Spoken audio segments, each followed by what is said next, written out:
బేదలను కటాక్షించువాడు ధన్యుడు. ఆపత్కాలమందు యెహోవా వానిని తప్పించును. కీర్తనలు 41వ అధ్యాయం 1వ వచనం. ప్రియనేస్తం, మనకు కలిగిన దానిలో నుండి పేదలకు సహాయం చేస్తూ వాక్యాన్ని నెరవేర్చడం అన్నది మన బాధ్యత. వారి కష్ట సమయంలో పాలు పంచుకోవడం అన్నది వాక్యాన్ని నెరవేర్చడమే అని మనం జ్ఞాపకం ఉంచుకోవాలి.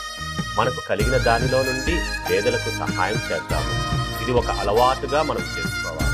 అలాంటి వారి కొరకు దేవుడు చూస్తూ ఉంటాడు. మనం ఆయన ఆజ్ఞను నెరవేర్చితే మన కష్ట సమయంలో దేవుడు ఆదుకుంటాడు. ఆమేన్.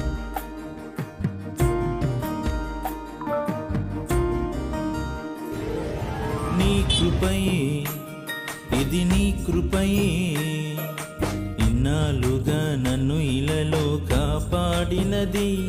బహుశ్రేష్టమైన ఈవులెన్నో దయచే. బేదలను కటాక్షించువాడు ధన్యుడు. ఆపత్కాలమందు యెహోవా వానిని తప్పించును. కీర్తనలు 41వ అధ్యాయం 1వ వచనం.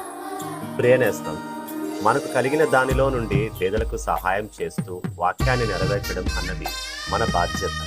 వారి కష్ట సమయంలో పాలు పంచుకోవడం అన్నది వాక్యాన్ని నెరవేర్చడమే అని మనం జ్ఞాపకం ఉంచుకోవాలి. మనకు కలిగిన దానిలో నుండి పేదలకు సహాయం చేద్దాము. ఇది ఒక అలవాటుగా మనం చేసుకోవాలి. అలాంటి వారి కొరకు దేవుడు చూస్తూ ఉంటాడు. మనం ఆయన ఆజ్ఞను నెరవేర్చితే మన కష్ట సమయంలో దేవుడు ఆదుకుంటాడు. ఆమేన్.